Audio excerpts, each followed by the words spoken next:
Pessoal, boa noite a mais essa palestra, né? Palestra de encerramento do ciclo de palestras da revista FENERE. Meu nome é Lucas Amorim, sou internacionalista formado pela UFO e atualmente faço mestrado na UFPB. E estou dando início aqui à mesa de encerramento desse ciclo,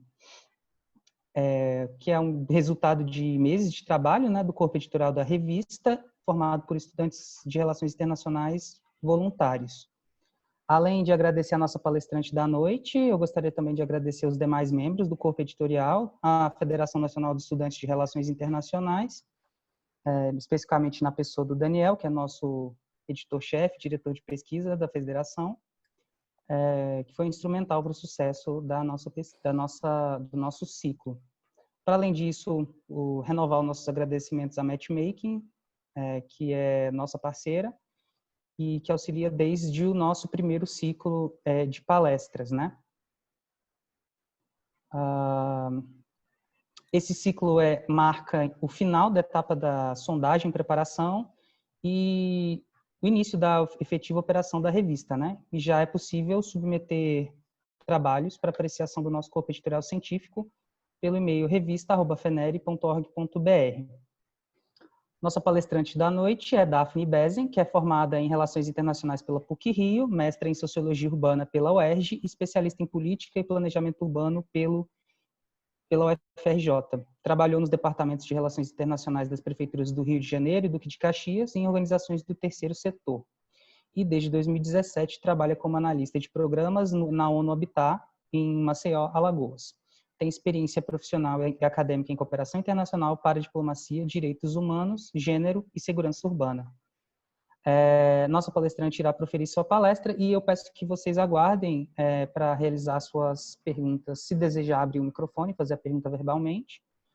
E caso prefira fazer por escrito, vocês podem deixar no chat que eu leio as perguntas e dirijo elas à Daphne. Gostaria de mais uma vez agradecê-la por ter aceito o nosso convite. E a palavra é sua, Daphne. Muito obrigada, Lucas. Prazer, todos e todas. Queria agradecer também à FENERE, ao Armando, que foi quem fez o convite. Estou muito feliz de estar aqui hoje, voltando um pouco às raízes de relações internacionais. Já tem um tempinho que eu trabalho com planejamento urbano, sociologia urbana, e de vez em quando eu até esqueço que eu sou internacionalista. Aí é bom também estar em contato com vocês e, enfim, as perguntas são diferentes, o tema, por mais que às vezes tenha uma convergência entre urbano e RI, a gente tem nossos mundos que às vezes dá até saudade. Pode passar para o próximo, por favor. Então é isso, eu preparei uma apresentação falando um pouquinho de ODS, Agenda 2030, que eu acho que praticamente todos vocês já devem saber bastante sobre. Também falando de Covid, espaço urbano, contexto urbano, e puxando um pouquinho para essa questão dos direitos fundamentais. E espero que seja proveitoso para todos. Estou trazendo alguns dados do ONU Habitat, também é uma apresentação que a gente tem feito bastante. E aí fico aberta para perguntas, que acho que, na verdade, é a parte mais interessante de vocês poderem perguntar, tirar dúvidas, curiosidades, não só com relação à apresentação, mas também ao trabalho do ONU Habitat no Brasil. Por favor, o próximo, Lucas. Então, vou ter que... Deixa eu só abrir aqui para mim um pouquinho maior, que fica pequenininho, e eu não estou conseguindo ver. Calma, eu estou tentando ajustar aqui, tá? Para pôr o modo de leitura. É assim, tá. Como que eu coloco 100% aqui? Deixa eu... agora sim. Deixa então. Eu tenho que... agora foi. Perfeito. Bom, falar da ONU para vocês, só como um slide de contextualização mesmo, porque a gente já aprende isso desde o comecinho, né? Já entra na faculdade sabendo sobre a ONU. Mas é importante aqui chamar a atenção que a ONU fez aniversário no sábado agora, dia 24 de outubro. Comemorou seus 75 anos. E é um momento muito crucial desse aniversário de reflexão e de muita coisa que está acontecendo esse ano para a gente. que é justamente o maior desafio que a ONU já teve desde a Segunda Guerra Mundial, né?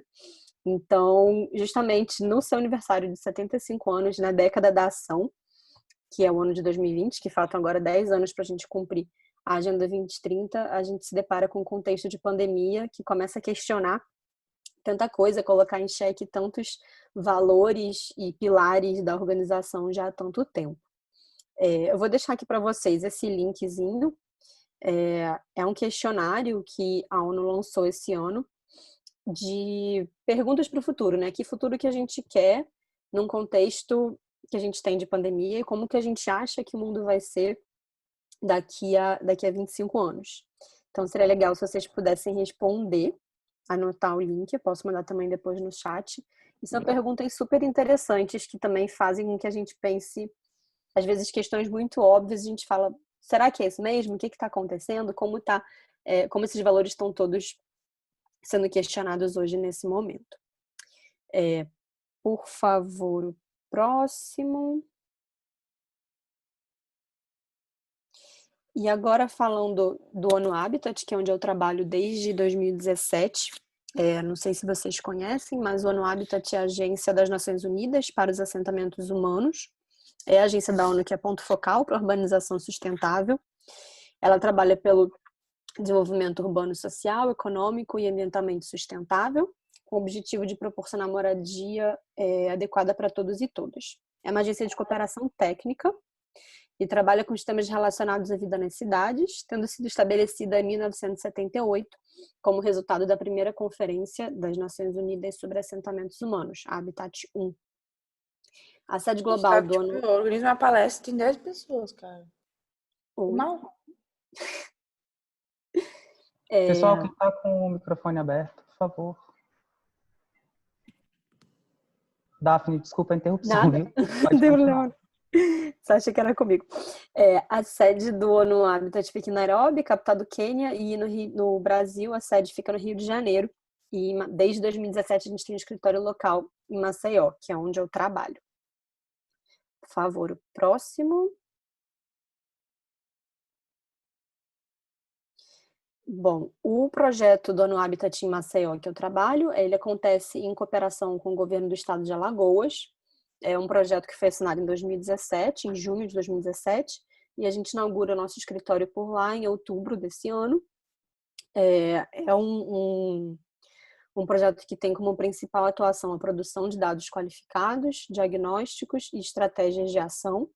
E aí o foco principal é em indicadores de prosperidade urbana, assentamentos informais e moradia, segurança urbana, turismo e desenvolvimento econômico local e capacidades institucionais e dos servidores públicos. O nome do projeto é Prosperidade Urbana Sustentável e Inclusiva no estado de Alagoas, uma iniciativa integrada. O projeto fez 3 anos agora, em outubro, e esse ano a gente está realizando também um projeto emergencial nas favelas de Maceió, que a gente chama de grotas, de monitoramento e engajamento comunitário contra a Covid. E eu não deixei aqui, mas também posso mandar para vocês depois o Instagram desse projeto. A gente fez o Instagram para divulgar o projeto, se chama Visão das Grotas. E é um projeto super bacana, que tem a participação dos jovens das grotas, trabalhando com material audiovisual, fotografias, filmes, sobre a realidade das favelas no contexto de pandemia. Então é bem bacana também para a gente entender como funciona uma organização internacional no nível local, né? Por mais que a gente trabalhe com, muitas vezes, ONU, a gente acha que é algo completamente internacional, mas na verdade quando você vai para as agências dentro do país e na sua atuação, o processo e o dia a dia está muito mais ligado às políticas públicas locais da cidade, do estado, do município, do que gerido, claro, pelos direitos internacionais, pelas convenções internacionais, pelas agendas internacionais de desenvolvimento, mas com um foco e uma ligação direta com o contexto local, né? No caso do ONU Habitat, em grande maioria, as favelas. Por favor, o próximo. Então, entrando aqui já sobre a Agenda 2030, os ODS, eles têm origem nos ODMs, que são os Objetivos de Desenvolvimento do Milênio, que são 8 objetivos, estabelecidos lá em 2000, com validade até 2015. São objetivos que foram bastante avançados, né? A gente conseguiu cumprir bastante dessa agenda. E eles tinham um foco principal na dimensão social e na sustentabilidade ambiental. Com esses objetivos, a pobreza global diminuiu bastante, mais crianças passaram a frequentar a escola, as mortes infantis caíram e mais pessoas passaram a ter acesso à água. E também a gente teve um grande investimento no combate à malária, AIDS, tuberculose e outras doenças.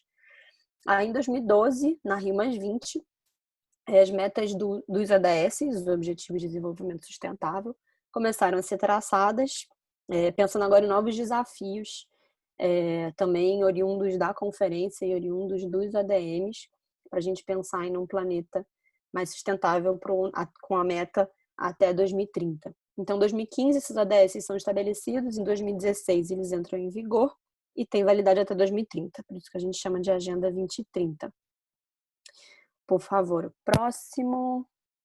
Aqui a gente consegue ver a evolução do Brasil de 1991 até 2010, a escala do Índice de Desenvolvimento Humano Municipal.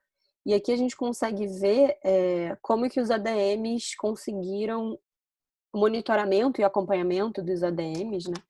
Conseguiram melhorar bastante o IDHM do Brasil. A gente tem aqui em 1991 praticamente o país inteiro, com exceção aqui do Sudeste, Centro-Oeste, Sul, com IDHM muito baixo, até 0,49.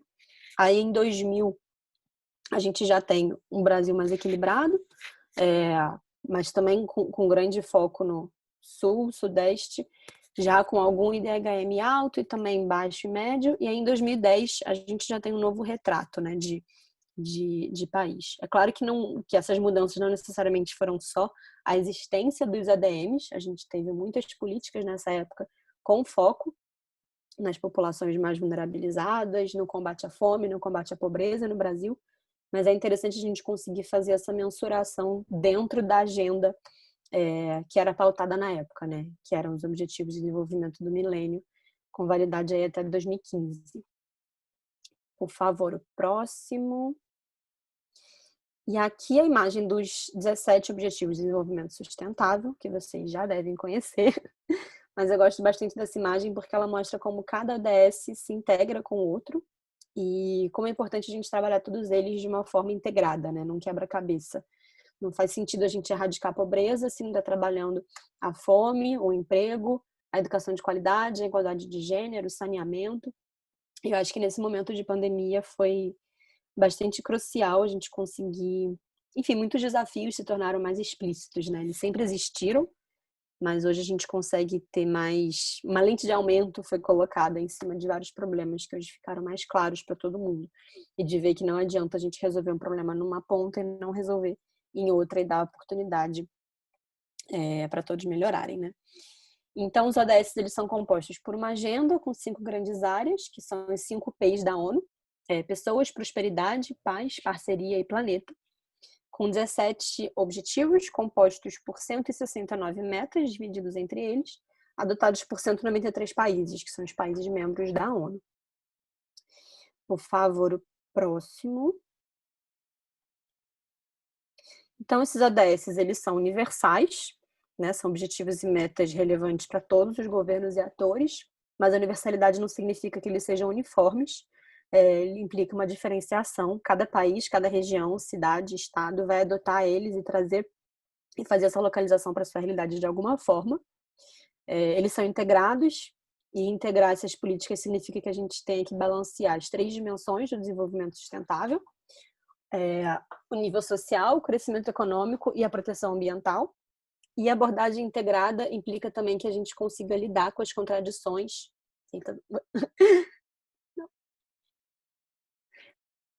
Acho que você está avançando. Eu tô tendo um problema aqui. Não tem problema não. Deixa eu dar um pause aqui e voltar no slide que você estava falando. Tá, não tem problema não. Mais Só um minutinho, só mais viu? 2. Eu acho que eu tô avançando mais ainda. Tá. Tá, aqui, Dando né? spoiler. Perdão, viu? Não tem problema. Tá aqui, né? Tá aí, isso, perfeito. Enfim, e aí a meta última, né, dos ODS como um todo, a agenda inteira, é de não deixar ninguém para trás, e dentro do ONU Habitat a gente gosta de falar também de não deixar ninguém em nenhum lugar para trás, né? A gente tem que prestar atenção em absolutamente todo mundo para conseguir avançar nessa agenda. Por favor, o próximo. Então, o ODS 11 é o ODS pelo qual o ONU Habitat é responsável hoje, que é o ODS dedicado às cidades, a gente chama de ODS urbano, que tem por objetivo tornar as cidades e os assentamentos humanos inclusivos, seguros, resilientes e sustentáveis. E aqui são suas metas, que tem como os principais temas: habitação segura, adequada e a preço acessível, serviços básicos e urbanizar as favelas, transporte, urbanização inclusiva e participativa, patrimônio, gestão de riscos, qualidade ambiental e os espaços públicos seguros, inclusivos, acessíveis e verdes. É importante a gente falar desse ODS 11, porque, na verdade, é algo super novo, né? Dentro das Nações Unidas, a gente começar a falar de cidades. Foi uma luta muito grande lá em 2015, que as prefeituras, redes de cidades, militaram muito, né, para a gente conseguir ter um ODS dedicado ao tema urbano, principalmente porque hoje a gente tem 54% da população mundial vivendo em áreas urbanas. Até 2050, esse número deve chegar a 70% da população vivendo em cidades. No Brasil, a gente tem 85% da população vivendo num contexto urbano. E a América Latina é o continente mais urbanizado do planeta. Né? Falar que uma cidade que um país é urbanizado não quer dizer que ele seja desenvolvido, quer dizer que ele tenha contextos de cidades que tem infraestrutura urbana, ou inclusive a ausência dessa infraestrutura urbana, mas que enfim, a gente tem que pensar no Brasil como um país continental, com praticamente todo ele urbanizado e com muitas desigualdades, né? Porque é nas cidades também que a gente vê as desigualdades, e a gente está vendo muito isso, inclusive agora com a pandemia. Então é importante a gente começar a pensar nos objetivos direcionados para a vida nas cidades e para a vida nesse contexto urbano. E foi uma luta muito grande para a gente conseguir ter um ODS dedicado a esse tema, para que a gente consiga também ter o monitoramento, o acompanhamento dessas metas e desses temas, né, dessa agenda cada vez mais importante. Por favor, o próximo. Aqui a gente tem essa imagem que eu gosto bastante, que traz todas as metas do ODS 11, né, esse ODS urbano, ligado às outras metas. Que é importante a gente ver que a vida na cidade está ligada a praticamente todos os outros ODS.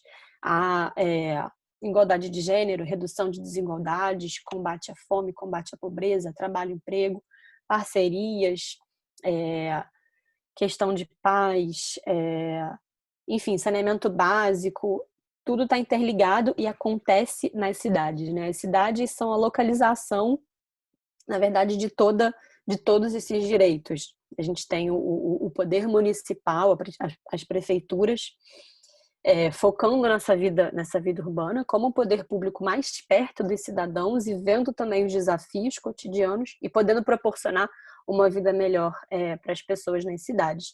Então, a gente tem aqui as cidades também como um espaço de grande potência para a gente conseguir cumprir e avançar essa agenda, né? Que seja pelo planejamento estratégico, pelo PPA das cidades, pelas políticas públicas municipais, mas é muito importante também trabalhar a noção de localização e municipalização desses ODS nos governos locais, e que não seja uma agenda difusa, só assinada pelo país, né? O que é um país, se não, no caso do Brasil, quase 5.700 municípios, né? Por favor, o próximo.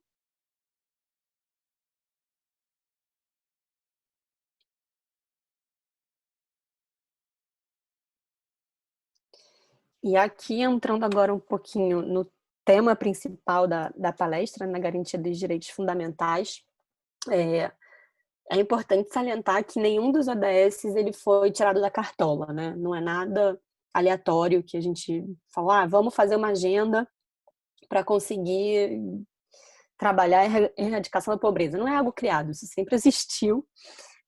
não os ODS organizados dessa forma, mas os direitos que fazem com que os ODS sejam divididos entre metas. A diferenciação dos ADS para os ADMs é só que eles foram mais destrinchados e mais avançados de acordo com o contexto que a gente tem hoje, mas todos os ADS eles são relacionados a direitos humanos já existentes, na verdade há bastante tempo, né? A gente tem aqui alguns exemplos. O ODS 1, de erradicação da pobreza, por exemplo, que tem como objetivo acabar com a pobreza em todas as suas formas, em todos os lugares. E as metas incluem erradicar a pobreza extrema, implementar medidas de proteção social e assegurar a igualdade de acesso de homens e mulheres a recursos econômicos.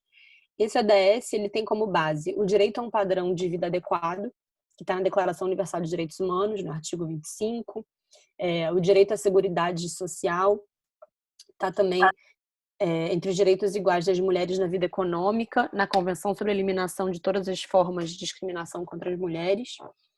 O ODS 2, de fome zero e agricultura sustentável, tem como base o direito à alimentação adequada, a cooperação internacional, que inclui também assegurar a distribuição equitativa de suprimentos mundiais de alimentos, que está na Declaração Universal de Direitos Humanos. O ODS 3, de saúde e bem-estar, está pautado no direito à vida, no direito à saúde, proteção especial para mães e filhos, direito a usufruir dos benefícios do progresso científico e de sua aplicação e a cooperação internacional também. Então, a gente tem todos os 17 ODS relacionados a um ou mais, ou muitos, na verdade, direitos humanos. E, basicamente, é uma organização desses direitos em metas para que a gente consiga fazer essa mensuração e conseguir medir o progresso e o avanço nesse espaço aí de 15 anos. Mas nada foi inventado. É importante salientar isso, porque às vezes a gente fala, não, eu vou sair de uma agenda internacional, vou parar de assinar algum acordo internacional. Gente, isso já existe. Essa é uma organização didática, né? A gente fala às vezes que é um norte, uma bússola que aponta para um futuro para que a gente consiga ter uma orientação. E, inclusive, que possa ajudar os países e as cidades e governos locais a organizarem suas políticas públicas. Você pode ter uma prefeitura, se quiser, de repente, focar as secretarias ter alguma forma de monitorar o seu avanço, pode pegar os ADS, pode abrir o site do IBGE, tem todas as metas trazidas para o nível nacional e a gente consegue elaborar políticas com base nesses ADS, né? Seria, inclusive, muito interessante se as secretarias todas pudessem fazer esse trabalho. Mas hoje não são... Enfim, são poucas as cidades, mas já está crescendo bastante esse número que estão trabalhando na localização e trazendo os ADS não só para o planejamento estratégico, como para o PPA, e também não só dentro das cidades, mas universidades, empresas, a gente tem Impacto Global, que também faz esse trabalho, enfim, que estão conseguindo trazer os ADS para várias realidades e que não seja só uma agenda distante da gente, né? Por favor, o próximo... E agora, trazendo o contexto da crise, do título da minha palestra, que é a Covid, que acho que todo mundo já é um pouquinho de especialista nesse tema esse ano, não teve como ficar alheio às notícias, não teve como não aprender alguma coisa com a pandemia, que seja com dados, como se prevenir, lendo algum relatório. Tenho certeza que, pelo menos, no Habitat a gente trabalhou bastante com produção. A gente tem mensagens-chaves que estão disponíveis no nosso site, traduzidas para o português, de recomendações para cidades, para, enfim, terceiro setor, academia, todo mundo que quiser ter acesso, com grandes mensagens orientadoras. E na verdade, uma pesquisa constante, né? Porque a gente tem dados que saem todos os dias. Na verdade, os dados que eu apresento para vocês aqui hoje, todo momento estão mudando. Mas, enfim, eu trago para a gente conseguir se orientar um pouquinho também. Então, por que a gente tem que falar de Covid e cidades, né? A crise da pandemia é uma crise urbana, né? Por mais que não atinja só as cidades, é uma crise majoritariamente urbana, em que faz com que a gente tenha que repensar nossa vida nas cidades, né? Agora, desde março até agora, que a gente está praticamente 8 meses nesse contexto, A gente tem que repensar como que a gente vive, trabalha, estuda, viaja, nosso cotidiano na cidade, seja por mobilidade urbana, espaços públicos, enfim, acesso a todos os serviços, o trabalho, o teletrabalho, são muitos debates que fazem com que a gente questione todo esse viver na cidade. 80% do PIB global ele é produzido nas cidades, e entre 2010 e 2050 o mundo vai ter mais de 3 bilhões de pessoas vivendo nas cidades. Então, enfim, temos que planejar bastante como está sendo, né, já esse futuro que ainda não é um futuro pós-pandemia, mas é um futuro de abertura de algumas cidades, já fechamento de outras, de acompanhamento dessas várias ondas. Isso é muito importante no contexto urbano. Por favor, próximo. E aqui trazendo alguns dados também sobre a Covid nas cidades e as pessoas mais afetadas pela doença nas cidades, né? Em um primeiro momento a gente falava que todos estávamos no mesmo barco. A gente pode até estar no mesmo barco, mas tem gente que afunda antes nesse barco. E nesse caso são 24% da população mundial que vive em favelas, menos da metade da população mundial tem acesso a espaços públicos a menos de 400 metros de casa, 2,4 bilhões de pessoas no mundo não têm acesso à água potável e saneamento. E aí como fica o lavar a mão todos os dias, comprar álcool em gel, lockdown, isolamento em casa, como fica tudo isso para quem não tem esse acesso a saneamento básico, à habitação, a uma moradia adequada, ao espaço público aberto, né? Também. E a conectividade, né? Como fica trabalhar em casa não é para todo mundo, né? A gente sabe muito bem disso. Mais de 90% dos casos de Covid-19 são em áreas urbanas, né? Esse é um dado de um relatório que foi lançado pelo secretário-geral em julho, se eu não me engano. E a forma como as cidades são organizadas acaba impactando na transmissão. Isso faz com que a gente tenha que repensar essa vida nas cidades. Não é acabar com as cidades, mas é repensar nessa vida e como fazer com que ela seja um pouco mais sustentável e que propague menos epidemias no futuro, né? A gente tem hoje mais de 40 milhões de casos confirmados no mundo. Esse número é de semana passada, provavelmente esse número já subiu. E a América é o continente mais afetado, com 18 milhões de casos confirmados. Por favor, próximo. Nesse contexto de crise, né, para além dos dados de Covid-19, de mortes e tudo que a gente tem escutado, é importante salientar também como que isso afeta diversos outros direitos ou diversas outras formas de se viver, né? A pandemia vai causar a primeira queda do IDH mundial desde a sua criação, em 1990. Nesse ano, a gente tem uma renda per capita global que deve cair provavelmente 4%. É a maior taxa de abandono escolar desde 1980, e além da taxa de mortalidade, extrema pobreza, fome e violência doméstica. Então, são vários desafios que, na verdade, sempre existiram, mas agora parece que eles potencializaram, aumentaram, enfim, uma grande questão aí pra gente, além de ter que lidar com a Covid, lidar com todas as consequências que ela traz para o cotidiano, se a gente não presta atenção em todas essas outras agendas. Né? Por favor, o próximo. Estou de olho aqui no meu tempo. Então, as cidades, elas são os principais epicentros de epidemias, né? Pois, principalmente por causa da alta concentração de pessoas e atividades, que aumenta a transmissão, que aumenta a contaminação. E com a urbanização planetária, a hiperconectividade e a infraestrutura da globalização, a tendência é que essas epidemias se tornem cada vez mais pandemias e se tornem globais. Por favor, o próximo.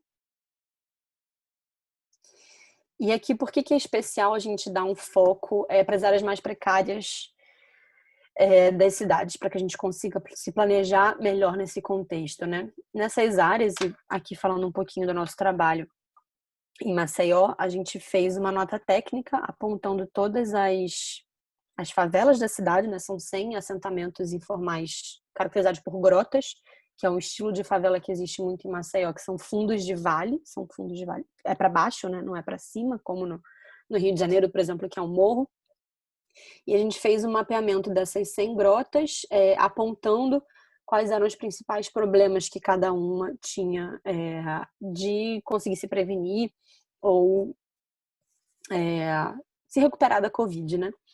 E aqui a gente traz também a questão do abastecimento de água, a precariedade frequente, a gente conseguiu apontar também nesse levantamento, a ausência de infraestrutura de coleta e destinação de esgoto, a alta densidade desses assentamentos, a coabitação, que é quando muitas famílias ou mais de uma família habitam uma casa, a concentração espacial da extrema pobreza e a concentração de empregos informais sem proteção de trabalho e renda.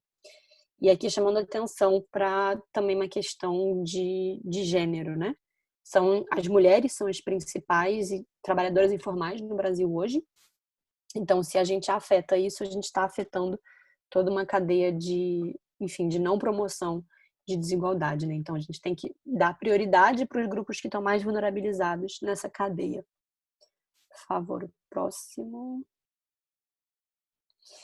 Então, trazido todos esses desafios e problemas que a gente tem, não só nas favelas, mas também na cidade como um todo, as cidades elas são parte da solução para esse tipo de crise, por mais que elas tragam problemas, elas também trazem a solução, porque é na cidade que a gente tem a concentração da tomada de decisão, das universidades, da sociedade civil organizada. Então, é na cidade que a gente está vendo as decisões para prevenção, para preparação, para mitigação, para adaptação às pandemias. E é importante aqui a gente trabalhar também com os dados desagregados, com a transparência, com o compartilhamento de dados abertos, tudo isso é muito importante e é decidido, pensado e propagado pelas cidades, né? E a gente precisa pensar em medidas emergenciais de forma localizada, já que inviabilizar as demandas da população mais vulnerabilizada é completamente ineficaz nesse contexto de pandemia. E a gente já percebeu que não adianta a gente resolver a pandemia em uma localidade e não em outra, porque é um vírus que circula aí sim sem distinção, por mais que as consequências sejam diferentes, claro. O próximo, por favor. E aqui eu trago a imagem do coronavírus ligado a todos os ODSs, para a gente ver, na verdade, que por mais que a gente ache que nesse momento os ODSs possam ficar para trás, né, e que outras agendas ocupem esse lugar, na verdade os ODSs nada mais são do que uma boa preparação para a gente enfrentar as crises, né? Se a gente tiver uma cidade, um país, um governo local orientado pelos ODSs e com os ODSs como norte, como uma agenda estratégica para o desenvolvimento do país, a gente tem diversas questões que poderiam ter sido evitadas. O próximo, por favor. E aqui também trazendo o ODS 11 e o ODS 3, o ODS 11 o ODS urbano e o ODS 3 o ODS ligado à saúde, trazendo também a importância de que a saúde e o bem-estar devem estar no centro de todos os outros ODSs, impactando na moradia, no transporte, na qualidade do ar, na energia, na água e no saneamento, que na verdade nada mais é do que aquilo que está mais afetando a gente nesse momento de pandemia. O planejamento urbano ele tem um papel central na prevenção de doenças e a saúde pública, que é composta não só por médicos e hospitais, mas também pelos espaços públicos, pelos engenheiros, pelos arquitetos, pelos prefeitos que pensam essa agenda, precisa ser bastante orientado. Por favor, o próximo. Então, como que a gente pensa numa resposta a uma emergência imediata, né? A gente tem que pensar quem são as pessoas mais afetadas, quais os locais mais atingidos, o foco no impacto social e na resposta econômica, quais são as barreiras que mantêm essas pessoas mais vulnerabilizadas fora do alcance de infraestrutura, de emprego, de serviços e outras medidas de resposta econômica. E aí, no pós-pandemia, a gente tem que começar a pensar como que essas pessoas vulnerabilizadas vão poder se recuperar de futuras crises, né? Como que a gente pode evitar isso, como que a gente pode evitar a exclusão, a desigualdade, a discriminação e esses tão falados invisíveis, né, no Brasil. Por que isso não tinha sido mapeado antes? Né? Por que o auxílio emergencial não sempre existiu, né? Na verdade, tem muita gente que recebe o auxílio emergencial que provavelmente vai precisar dele por muito tempo ainda. Não é uma questão só de agora, mas que, na verdade, é o que está segurando muito o Brasil em um aumento não tão grande da taxa de extrema pobreza. Então, isso tem que ser repensado de uma forma também para além da pandemia e de como a gente evita futuras crises. Por favor, o próximo.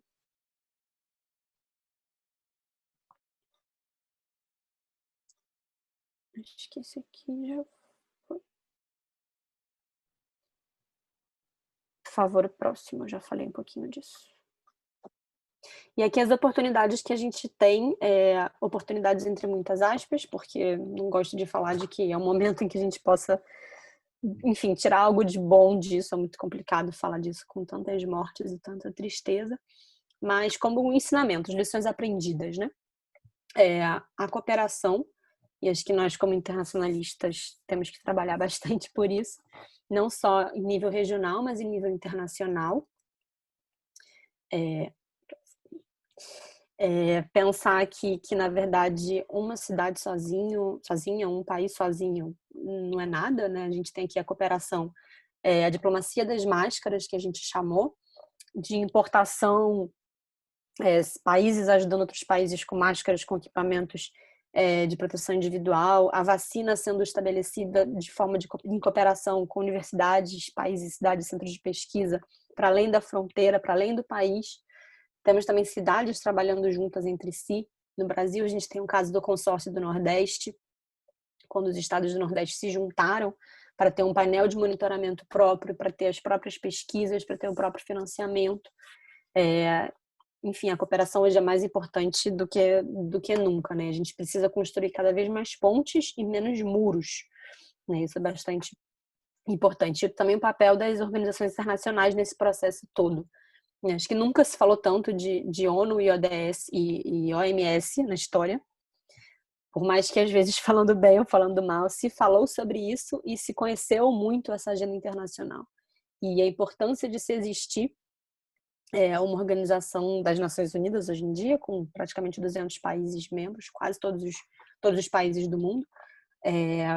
Mas a importância que a gente precisa ter dessa agência que não controla, mas incentiva a cooperação, o multilateralismo, que estabelece metas, objetivos, que está, enfim, atuando em todas essas agências e no controle da pandemia e no monitoramento.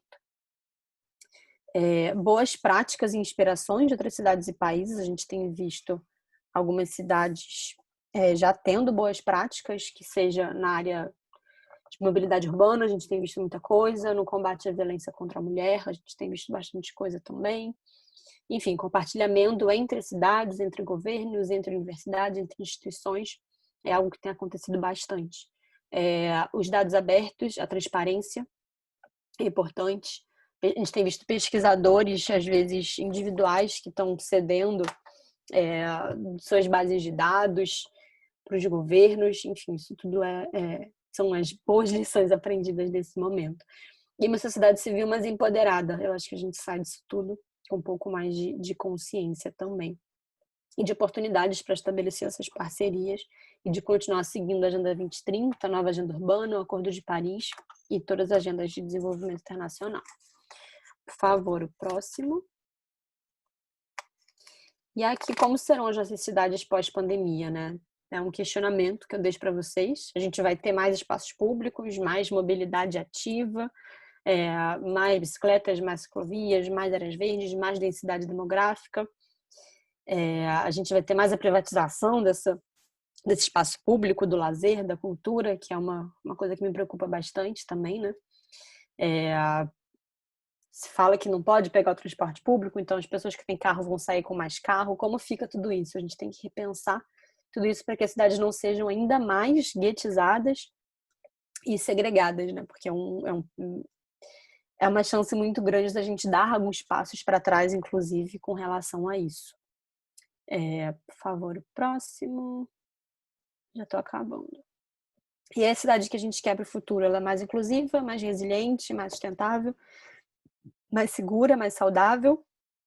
e mais transparente. O próximo, por favor. Acho que já estou quase no finalzinho. E aqui, voltando um pouquinho na questão dos ODS, deixo o recado sobre a localização desses ODS, a importância de trazer eles para o nível municipal, e que implementar essas agendas globais em território, em cidades e territórios é um bom caminho para que a gente alcance esses objetivos locais e globais. Mais do que um processo técnico, a localização de ODS é um processo político que traz também oportunidades, prioridades e ideias. As cidades elas têm uma capacidade única de implementação e monitoramento desse desenvolvimento sustentável e a prosperidade e bem-estar no nível local. Por favor, o próximo. E agora, como que a gente faz para adotar esses ODS, né? Conhecendo eles a fundo. Existe muito material hoje em dia para estudar sobre os ODS, cursos online, enfim, é uma agenda bastante difundida. Localizando eles, né, trazendo para o governo local, para a organização de vocês, enfim, vocês podem trabalhar com os ODS também, não é uma agenda exclusiva de governo, é uma agenda aberta para o terceiro setor, para a sociedade civil, para a academia, para as empresas, e acompanhando esses ODS e essas metas, que também é um trabalho bastante importante para a gente conseguir fazer a mensuração desse processo. Próximo. E aqui eu trago duas frases antigas, mas antigas na verdade do começo da pandemia, mas que ainda fazem bastante sentido, do subsecretário-geral de Assuntos Humanitários da ONU, que é que ninguém estará seguro enquanto todos não estiverem seguros, e do secretário-geral da ONU, Antônio Guterres, que nós só somos tão fortes quanto o sistema de saúde mais fraco do nosso mundo interconectado. Ou seja, não adianta a gente ter, por exemplo, a vacina, todo mundo vacinado em um país, se no resto do mundo a gente não tem acesso a essa vacina, né? O ideal é que a gente tenha pessoas no mundo inteiro com acesso a essa vacina. Enfim, há uma recuperação da pandemia e que seja um processo que a gente englobe mais pessoas e não segregue, porque, enfim, a cooperação internacional e o multilateralismo acho que fica aqui como mensagem final de importância para a gente conseguir sair dessa crise e, enfim, conseguir atingir uma agenda, não ficar tão para trás como a gente já está ficando esse ano, mas de conseguir sair dela com o norte dos ODS. Acho que é isso. Próximo, por favor. Acho que tem meu contato agora. Mais um. E aqui eu deixo para vocês a rede social do ONU Habitat Brasil, o Instagram. Esse linkzinho de baixo é o nosso Linktree, que reúne, enfim, muitos materiais do ONU Habitat, da ONU. Interessante vocês acessarem depois, se tiverem interesse, e o meu contato. Fiquem à vontade também para, enfim, se quiserem mandar dúvidas, sugestões, estou à disposição. É isso, gente. Obrigada. Nós é que agradecemos, Daphne. Eu queria falar só que a nossa conversa não fica aqui, né? A gente compartilha ela também pelo nosso canal do YouTube. A palestra vai permanecer online para quem quiser compartilhar, né, aqui é da nossa conversa.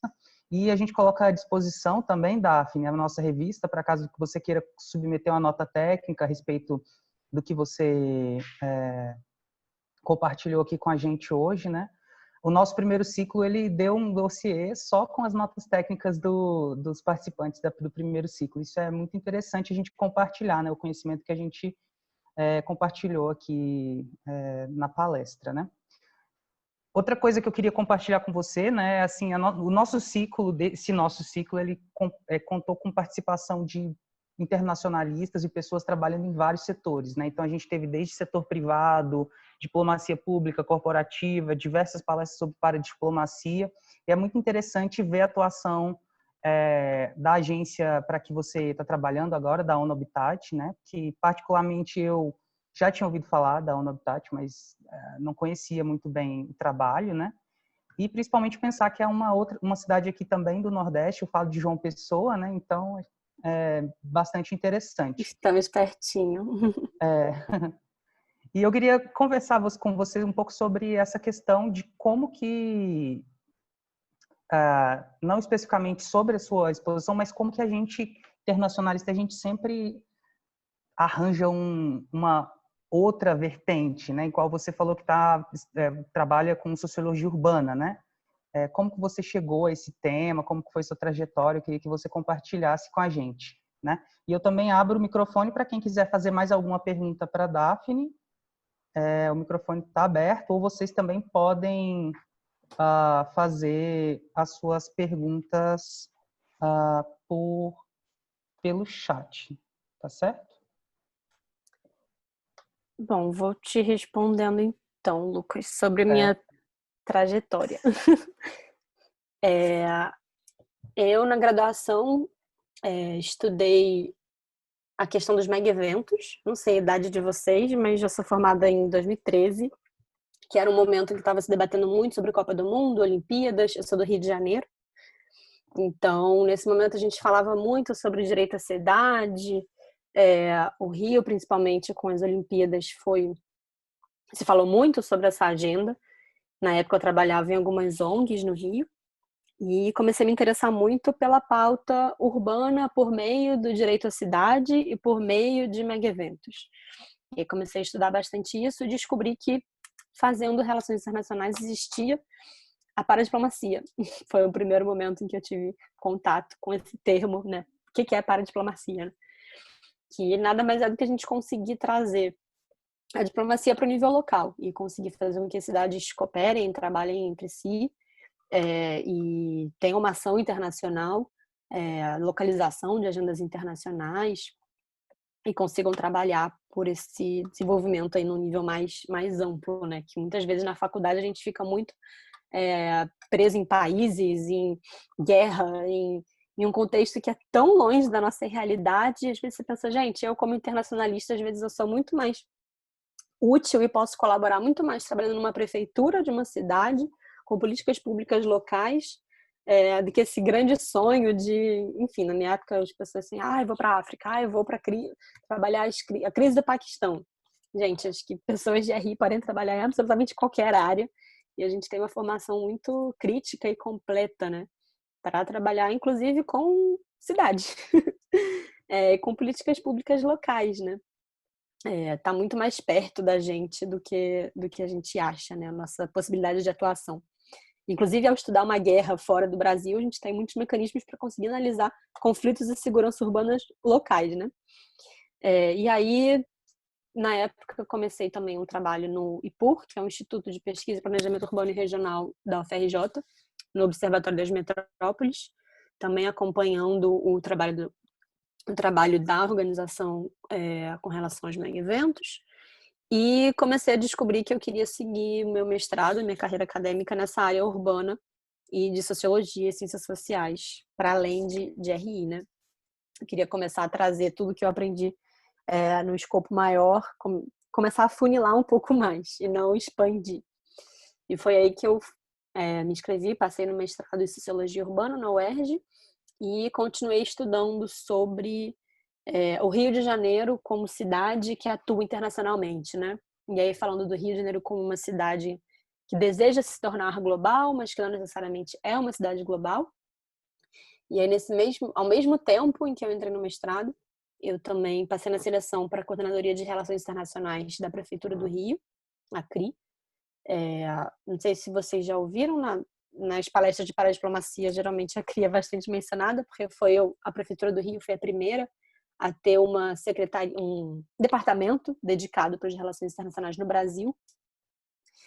E fiquei na CRI por 4 anos, trabalhando na época na gestão do Eduardo Paes, nas agendas de Olimpíadas e Copa do Mundo, e vendo um pouquinho mais de perto como era essa dinâmica internacional do Rio de Janeiro, né? O que antes era muito abstrato, se tornou muito prático no meu cotidiano, com relações com outras cidades, com outras prefeituras, acordos de cooperação, irmanação de cidades, participação em redes de cidades, né? Na época, o prefeito Eduardo Paes, ele era presidente de uma grande rede, que é a C40, então tinha muita participação internacional dele, das outras secretarias, dos subsecretários também, e a prefeitura naquele momento estava com uma atuação internacional muito grande. E aí não só pelas Olimpíadas, mas é claro que as Olimpíadas colaboravam para o Rio estar nesses holofotes e nesse centro aí desse ranking global, né? A gente que paradiplomacia fala muito dos rankings de cidades globais, né? E é um cenário internacional que é como se fosse um clube de cidades, né? O Rio sempre, nesse momento, estava fazendo parte dessa panelinha de grandes cidades que tinham grande atuação e interação internacional. Tanto pelos mega-eventos como também por redes de cidades que fazia parte. E outros temas que o Rio começou a trabalhar bastante, como mudanças climáticas, as revitalizações urbanas por conta das Olimpíadas. Muitas tiveram parcerias internacionais, se não uma parceria internacional, um apoio, uma inspiração em outra cidade, né? A gente tem o Porto Maravilha no Rio, praticamente todo inspirado em outras cidades, com obras, com museu, inclusive, assinado por arquitetos estrangeiros. E tudo isso colaborava para essa internacionalização do Rio. E aí fiquei 4 anos na Prefeitura do Rio e depois fui para a Prefeitura de Duque de Caxias, que é uma cidade na região metropolitana do Rio de Janeiro. E por lá eu criei a área de relações internacionais. Não, mas é uma cidade já com outro contexto, uma cidade bem menor, que nunca tinha... Na verdade, bem menor para o Rio de Janeiro, né? Porque é uma cidade com 1 milhão de habitantes. Mas tentei levar para lá a agenda de ODSs, o processo de localização. Um contexto bastante diferente, são outras prioridades. Mas, enfim, consegui fazer um trabalho de conscientização bastante bacana. Não só na cidade, como nas cidades vizinhas da Baixada Fluminense, né? Que a gente chama no Rio de Janeiro. E aí, nesse momento, também me inscrevi para a vaga do Ano Habitat, fui morar em Maceió e estou há 3 anos trabalhando no Ano Habitat, mais voltado para a questão urbana, de planejamento urbano. Lá eu trabalho mais com segurança urbana e igualdade de gênero. E, enfim, uma agenda foi levando a outra. E é um processo aí de somatório de muitos temas, disciplinas e interesses que fizeram algum sentido e fazem sentido para mim hoje. Mas lá atrás não fazia, né? Nunca imaginei que uma coisa levaria a outra e que relações internacionais estaria tão próximo de uma política pública local, por exemplo. Mas, enfim, deixa aqui incentivo para vocês também pensarem um pouquinho nisso, né? De trazer o debate mais para perto. Ainda mais agora no momento em que a gente não está podendo sair muito do Brasil. É verdade. Eu quero aproveitar o gancho. Ui, Daniel. Putz, deu eco aqui. Só um minuto. Melhorou? Agora sim. Perfeito. Eu quero aproveitar o gancho e perguntar a Daphne, qual o papel do analista internacional nesse período, né? Os municípios vão precisar se reinventar. Existe um certo status quo, né? Em municípios pequenos, a gente percebe que não há muita tendência para desenvolvimento, conceito de cidade global. E daí, como que como que o analista internacional poderia se inserir nesses espaços a partir de cidades com quantos habitantes seria o ideal para o analista se inserir? Para a prefeitura começar a pensar conceitos de cidade global, sustentável, desenvolvimento, essas questões paradiplomáticas. Tá.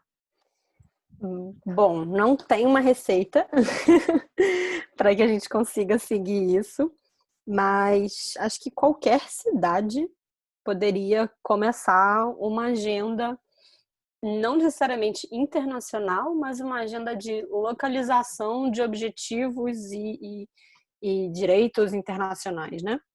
Desenvolvimento internacional. Uma cidade pequena do interior pode começar a localizar os ADSs. Não tem nenhum impeditivo para isso, né?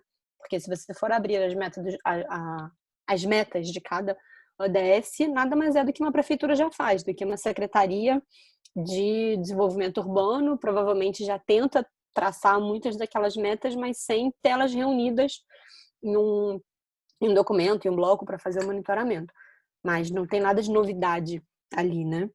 Então, acho que é um bom caminho trazer essas agendas globais para o nível local e pensando aí num ponto de vista de criação de uma coordenadoria, de um departamento, de uma secretaria, que é algo que exige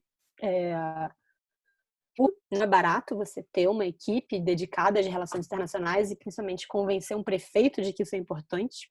Acho que esse é o maior desafio.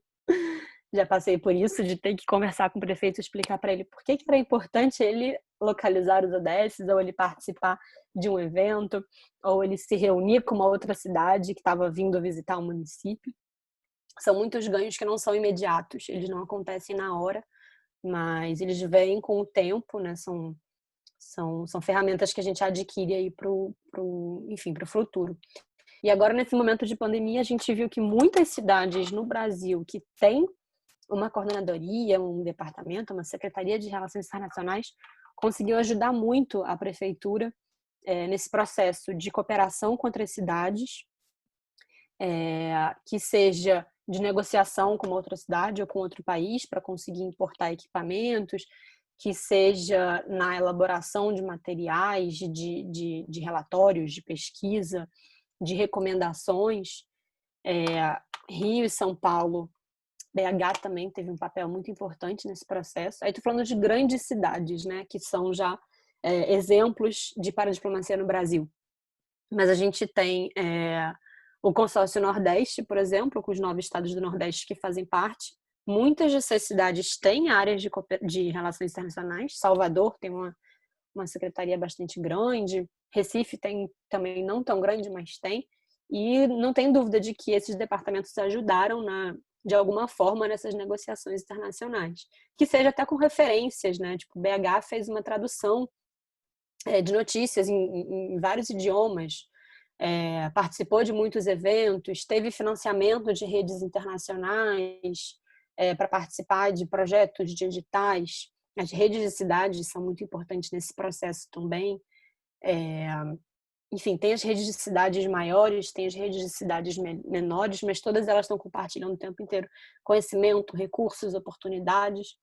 Então, acho que são só ganhos, mas ainda é muito difícil a gente conseguir convencer e mostrar na prática os benefícios para as cidades, quando a gente às vezes não, a gente sempre tem prioridades que às vezes ficam na frente, como, por exemplo, a Secretaria de Educação, Secretaria de Saúde, Secretaria de Direitos Humanos da Mulher. É claro que tem que ter uma prioridade, mas a gente tem que mostrar que a Secretaria ou órgão de Relações Internacionais pode trabalhar ligado a esses outros temas, né? Inclusive fazendo com que eles,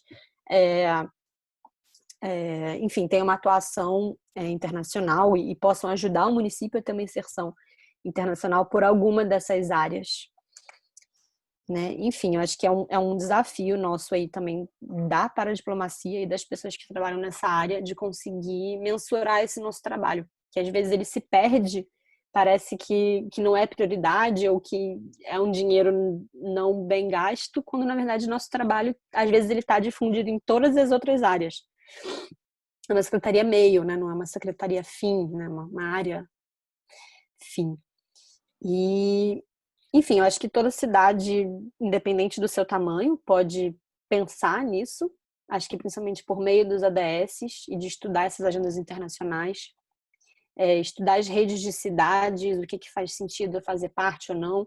Tem as redes de cidades que são temáticas, voltadas para mudanças climáticas, meio ambiente, cultura. Tem redes de cidades voltadas para países de língua portuguesa, tem para cidades criativas, cidades voltadas para planejamento urbano de crianças, tem de tudo. Enfim, é um mundo de agências de redes de cidades, né? Então tem muita oportunidade aí, principalmente acho que no campo de compartilhamento de conhecimento. E, enfim, eu não sei como é em João Pessoa, mas João Pessoa tem uma atuação bastante grande na universidade, né, com o tema de paradiplomacia. Mas eu acho que... Sim, a gente tem a professora Libiana, que trabalhou inclusive na assessoria da presidência, eu acho, né? Sobre o tema. É muito interessante sua fala, porque a gente viu a gente trouxe uma representante da cidade... Perdão, te interromper, depois eu te retorno a palavra. A representante da cidade, da prefeitura de São Paulo, e é um trabalho que até na maior cidade do país eles falam sobre isso, de ter que justificar a existência do setor, né? É muito interessante mesmo, um problema muito grande que tem que ser trabalhado, né, de forma na Com certeza. institucionalização do setor, né? Mostrar serviço o tempo inteiro, né? Diferente de uma outra secretaria que consegue mostrar o seu trabalho com construção de escola, construção de hospital.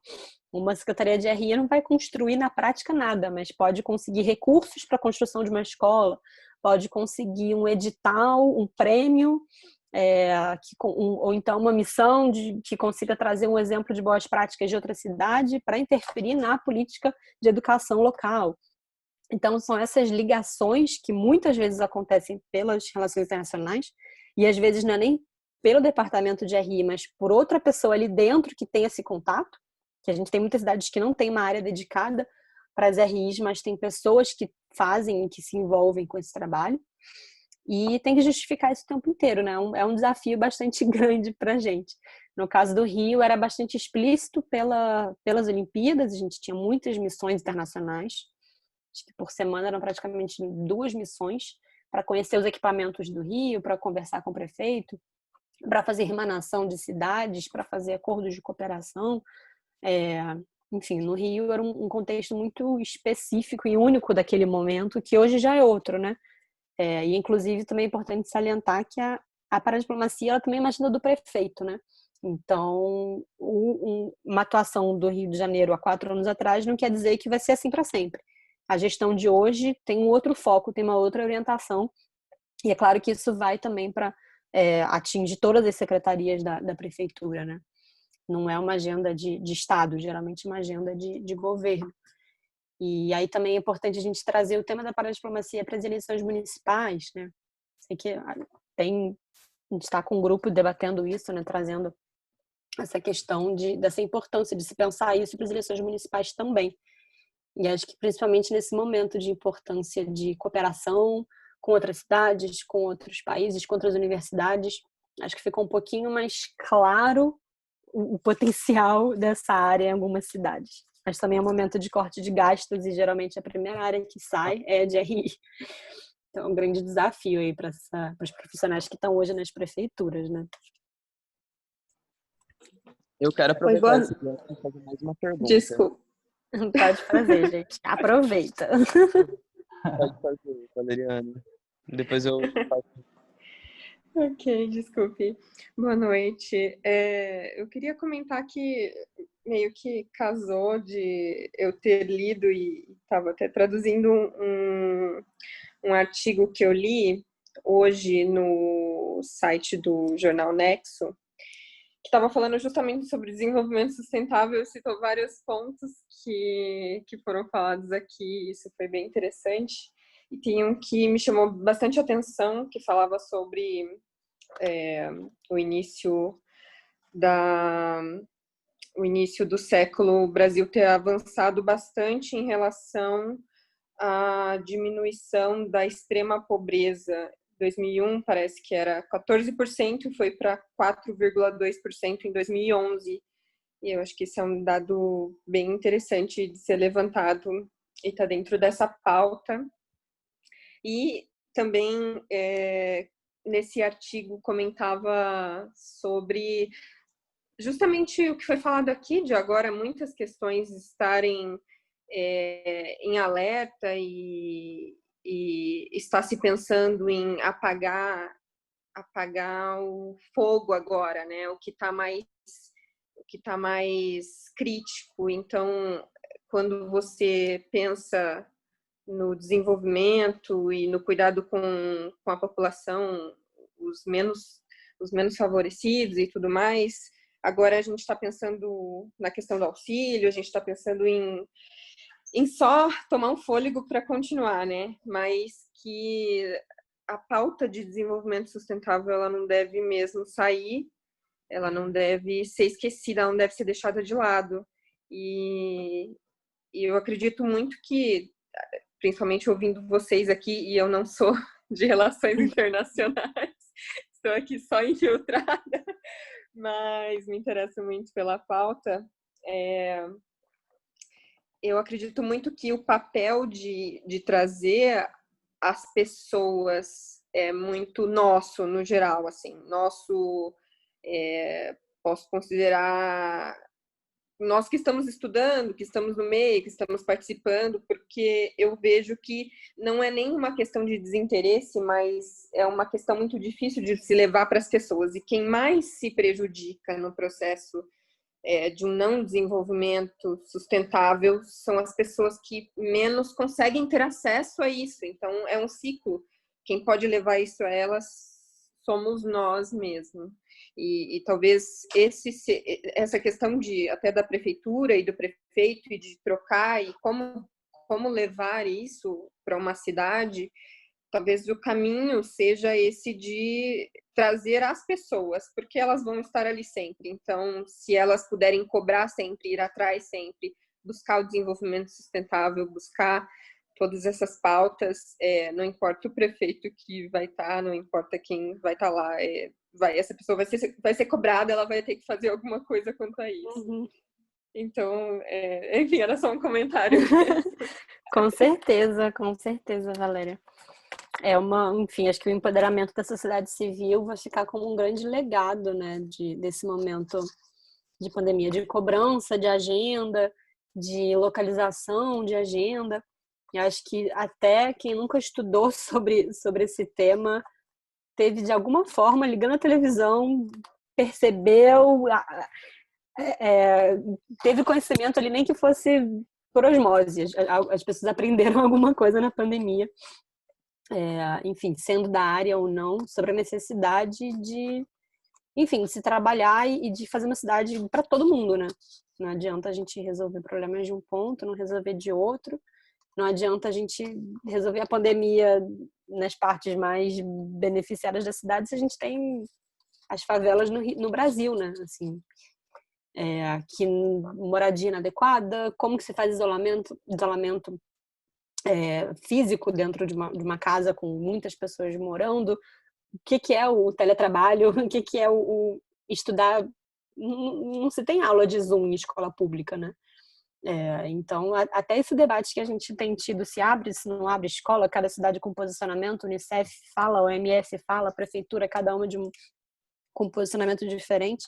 Tem muita gente que sai da escola esse ano que não vai voltar para a escola nunca mais, né? Que vai precisar ajudar em casa. Enfim, quem estava também na universidade, tem muita gente que não vai voltar, que precisa trabalhar, precisa de renda, não tem tempo para estudar, né? Se você precisa de dinheiro, você não tem tempo para estudar. É um luxo o estudo nesse sentido. Então, é pensar também quem vão ser essas pessoas que vão sofrer diretamente todas essas nossas decisões, né? Enfim, aí é muito complexo a gente pensar nisso também, principalmente meninas e mulheres que são as mais afetadas nesse processo, né? No Brasil. Enfim, é complexo. Com certeza. Mas temos que pensar em tudo isso e, com certeza, enfim, se organizar e não deixar para trás, né? Acho que é um bom momento para a gente seguir essa luta, individualmente ou coletivamente, né? Tinha mais uma pergunta, acho que de repente as pessoas podem fazer e eu reúno tudo no último bloco, né? Sim, mas alguém está interessado em fazer uma pergunta? Daniel, acho que você queria fazer algum comentário? Sim. Eu queria saber, nesse processo de não deixar ninguém para trás, qual é a relação que a ONU Habitat, qual é a ponte que a ONU Habitat faz entre a sociedade civil, empresas e poder público? Nossa, que pergunta difícil. Bom, o ONU Habitat basicamente no desenvolvimento de lideranças para atuarem no desenvolvimento de cidades, regiões. Qual é o auxílio do poder público nesse aspecto, de empresas, né? Bom, o ONU Habitat é uma agência de cooperação técnica, né? Então, diferente de muitas outras agências da ONU, que tem grande visibilidade em campanha, o Unicef, a ONU Mulheres, o PNUD, tem muito recurso e equipe para fazer advocacy, né? O ONU Habitat trabalha com projetos específicos. E a gente não tem uma equipe que não esteja vinculada a um projeto, né? No caso, eu trabalho no ONU Habitat no projeto de Alagoas, que é um projeto de cooperação técnica com o governo do estado. Então, o governo do estado contratou o ONU Habitat como se fosse uma consultoria internacional. Tem um projeto com valor, com orçamento. O governo do estado transfere esse dinheiro para o ONU Habitat e a gente executa esse projeto. Então, é mais ou menos assim que a gente trabalha no Brasil, né? Geralmente com algum governo local, mas também com universidades, com a sociedade civil, com apoio institucional, com memorando de entendimento, mas o recurso principal, o meu salário é pago por um projeto, né? Em cooperação geralmente com algum governo local, pelo menos no caso da minha atuação na organização. E aí, dentro desses projetos, a gente tem alguma liberdade para atuar dentro das cidades, né? No caso de Maceió, a gente conseguiu mobilizar muito a sociedade civil de lá. É uma cidade... Eu sou do Rio, né? Tô falando do Rio, mas acho que eu esqueci de falar que eu era que eu era do Rio, estava aqui, mas trabalho em Maceió, então sempre eu faço essa comparação desses dois mundos, né? Então, a nossa chegada em Maceió conseguiu mobilizar muito a sociedade civil local. A gente levou muitas agendas, muitas pautas para a cidade, em que antes não era tão debatido. Também para a universidade. Foi um trabalho bastante bacana, que ainda está acontecendo, né? E tem os seus frutos que estão sendo gerados por lá. Mas, enfim, a gente acaba que faz esse trabalho muito também por evento, palestra, essa conscientização não só da sociedade civil, mas do poder público, setor privado. O setor privado vai trabalhar muito com o Pacto Global. Depois, se vocês quiserem dar uma olhadinha no site deles, tem mais informações. O Pacto Global é as empresas fazendo parte do pacto e se comprometendo a adotar os ODS dentro das suas estruturas. E o ONU Habitat tenta apoiar essas agendas, enfim, mais perto de onde está, no caso, o território, né? A agência que está mais perto da população, nesse caso, e com quem a gente está no nosso cotidiano, no caso de Maceió, com as secretarias do governo do estado, com as universidades, com as populações dos assentamentos precários da cidade. Que a gente tem também esse projeto que eu mencionei para vocês, que é o Visão das Grotas, de envolvimento dos jovens na produção de material gráfico e audiovisual de conscientização durante a pandemia. Vou deixar aqui para vocês no chat o Instagram para vocês darem uma olhadinha depois, que tá bem bacana o trabalho. Daphne, também deixa pra gente o link daquele questionário, por favor. Ah, é verdade, o link do... Vou pegar aqui, ano 75.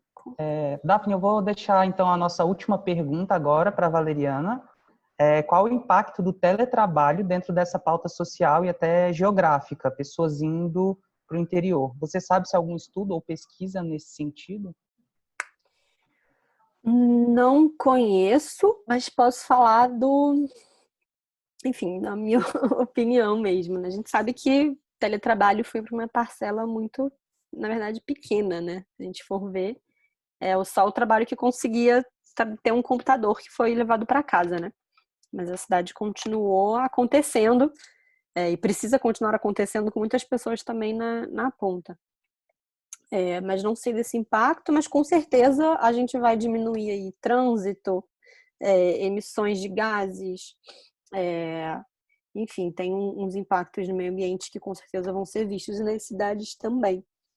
Mas eu sempre gosto de trazer a pergunta de, tipo, para quem é o teletrabalho, né? Quem tá conseguindo levar esse trabalho para casa, quem tá conseguindo estudar em casa, quem tá conseguindo fazer curso online.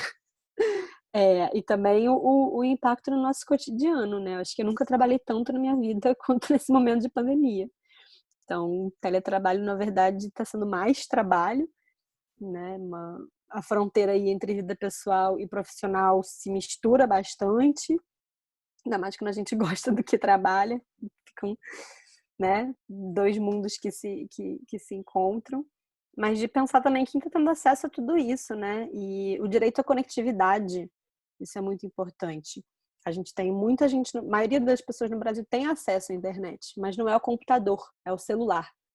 Né? A gente quando fala que todo mundo hoje em dia tem acesso à internet, não é ao computador para fazer um curso, é o celular, é o smartphone. As pessoas não estão assistindo aula no smartphone, né? Na pesquisa que a gente tem em Maceió, nessas favelas com jovens, nossa, a gente faz os encontros virtuais e é muito complexo fazer com que a pessoa queira mais um encontro online, prender a atenção das pessoas nesses encontros. E um ano sem estudar, né? Muito complicado essa vida virtual, essa nova vida virtual que ainda não é para todo mundo. Esse novo normal também ainda não é para todo mundo, né? Quem vai se beneficiar com tudo isso? Será que a gente vai viver, inclusive, um mundo ainda mais segregado? Será não? A gente já está vivendo, né? Com ainda mais segregação, privatização do acesso à cultura, a lazer, quando a gente sai da rua, quando a gente sai dos espaços públicos, quando a gente não pode estar na praia, por exemplo, só vai ter acesso ao lazer, ao espaço público, quem puder pagar por isso. Quão complexo não é esse debate, né?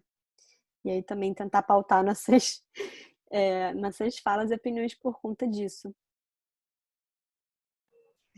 Só porque o nosso colega Lucas fez uma perguntinha bem rápida, eu vou te pedir para que você fale aí sobre a questão.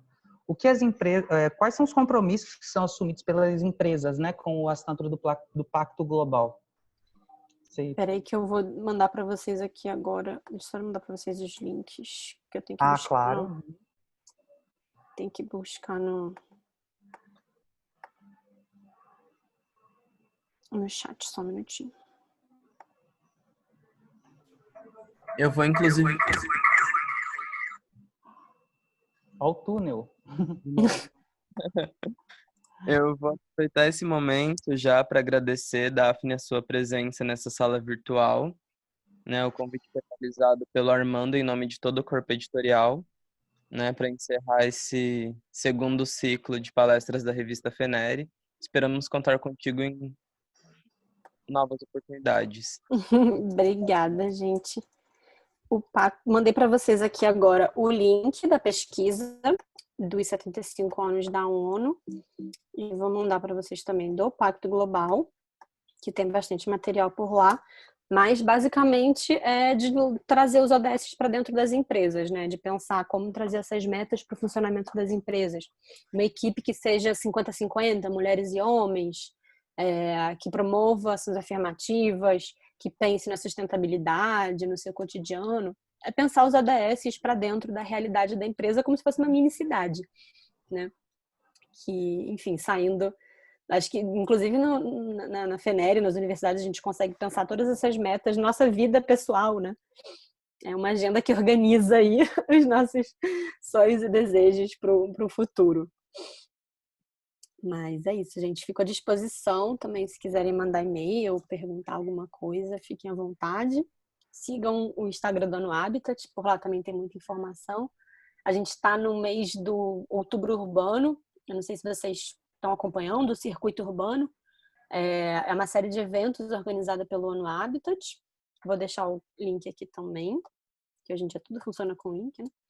E a gente tem eventos praticamente todos os dias, a maioria com temáticas urbanas, mas, enfim, tem muitos temas bacanas também que podem interessar vocês. Deem uma olhadinha na agenda todos os dias. Fica salvo no link do YouTube do Circuito Urbano, que vocês podem ver nesse site.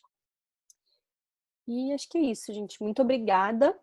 Espero que eu tenha conseguido ser clara. Às vezes é muita coisa para falar em pouco tempo. A gente se enrola, mas espero que tenha deixado aí umas sementinhas na cabeça de vocês.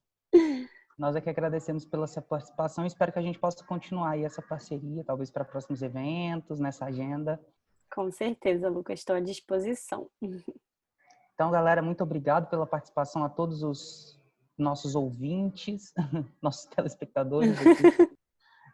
Então, eu acho que com essa palestra a gente encerra o nosso segundo ciclo da revista Feneri. E também gostaria de fazer o nosso jabá aqui, né? Sigam as nossas redes sociais também, @revista Feneri. E caso vocês tenham trabalhos para submeter para a revista, né? A gente está aberto também. É só mandar para o nosso e-mail, revista@feneri.org. Então é isso, galera. Boa noite, até a próxima. Boa noite, gente. Tchau, tchau. Boa noite.